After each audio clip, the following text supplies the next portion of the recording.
Well, Daisy, good to catch up. You kickstart a week of 5 re-signings for Bedford Blues ahead of the 2024-25 campaign. No better place to start, really, than our captain in terms of that.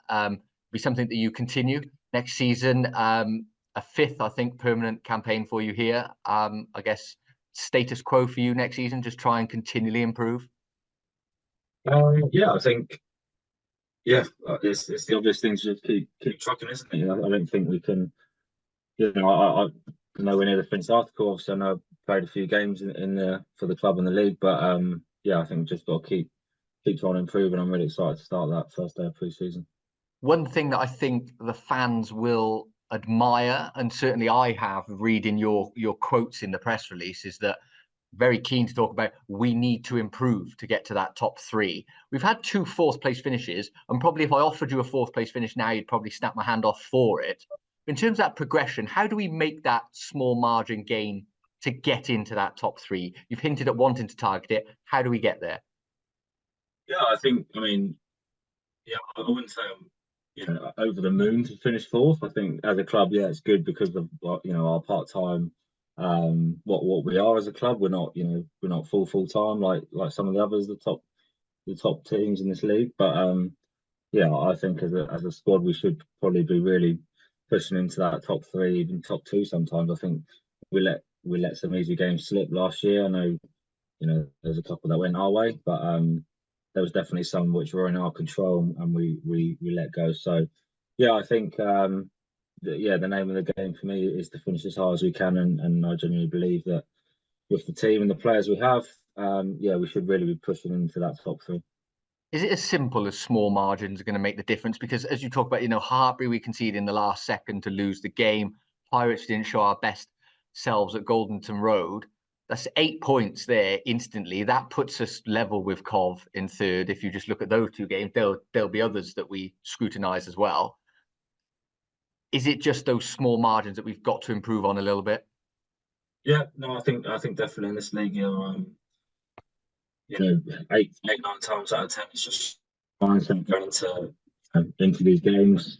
We haven't notoriously started very well at all in games this year, so that'll be a big focus. If we can get out to a lead, especially at home, we'll be a very hard team to beat. And as I said, yeah, some games just slipped away from us, sort of in the last 10 minutes. So yeah, it's just that mental side of the game, isn't it? Just really focusing for 80 minutes, and then you can switch off the rest of the week, really. So that's going to be the big message, I think, going forward.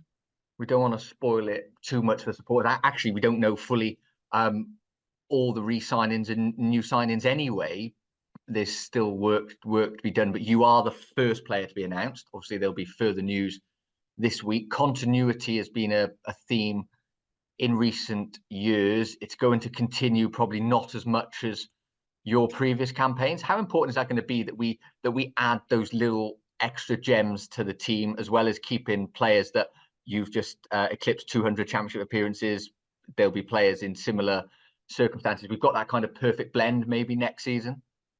Yeah, no, I think there's some big characters leaving this year, um, which is always is a shame, but obviously that's what sports about. People come and go. So yeah, we gave those boys a good send off, but they said come 1st of July, it's a new group, it's a new team, and we start again. For last year's league position doesn't really matter. Everyone's on the same. Everyone's on 0 points come September. So yeah, we've obviously got a nice group of I suppose senior players who have been around a bit and understand the league and the club and what it means to us. So yeah, some new additions, some younger lads who are pushing. So yeah, I think we've got a good blend and yeah, really excited. It's not a question that I would aim directly at you necessarily, but you have overtaken 200 championship appearances. You've played a lot of games for this club. How do you prepare yourself for a new season? Because you've achieved so much in the game. How do you find that hunger to go again next season? Winning, just like winning, like that feeling of sitting in the change room after a win, like it's still that's the drive for me. A new group, having to prove yourself again. You can't sit still because as soon as you sit still, the people work you out, and I enjoy, I suppose, the competitive side of the game. So yeah, I think that just that winning sort of stuff, and trying to really, the game now is pushing to the top three, top two. So that's more than I need to get up for the season again. So yeah, I'm looking forward to get back going. Obviously, we've only been off just over a week, and yeah, I'm excited to get back into it already. So yeah, no, look, I know I've obviously played. I didn't know the 200 champ games until you told me, but yeah, the hunger's still there, and I'm ready to go again.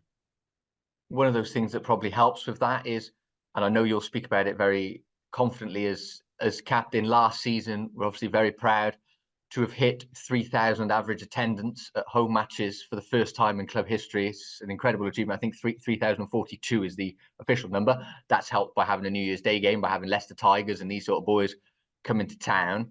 Next season, to do that again, you're going to have to play some pretty good rugby to keep people coming back to Gordonson Road. I guess that's the challenge, but also that support last season must have been incredible.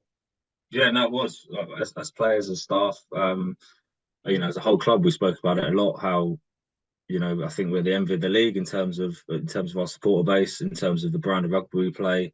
Everyone knows especially when they come to Golden Road, they're in for, there's not many teams that come and beat us well. If we do, unfortunately lose, that people don't beat us well. We stick in the fight, and we tend to put on a good show, which is why people keep coming back. But yeah, I think ultimately it comes down, you can play well, but if you're not winning, people soon sort of lose interest. So we've been lucky since I've been here. We've been sort of in the mix. We've been in the mix of that top four, which I believe keeps people coming back. Obviously, the brand of rugby we try and play helps. Obviously, do we get it right all the time? No. Is it frustrating sometimes when it goes wrong? Yes. But look, we won't go too far away from that, because that's who we are and what we want to do. And yeah, obviously, the more you're winning games as well, it helps, which we'll be trying to do as well. Summarise for us, as captain of such a historic club as Bedford, how thankful you are to have that support.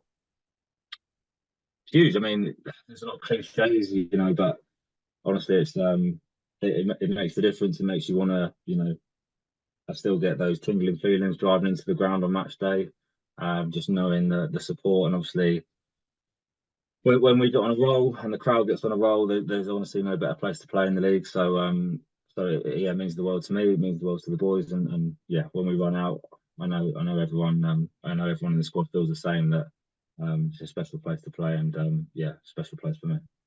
Perfect. Well, Daisy, it's been great to catch up. We'll let you enjoy the rest of I think it's another 4 weeks until we see you back for pre-season. Enjoy your time off. We look forward to seeing you in the 2024-25 campaign. I'm sure I'll be catching up with you very soon.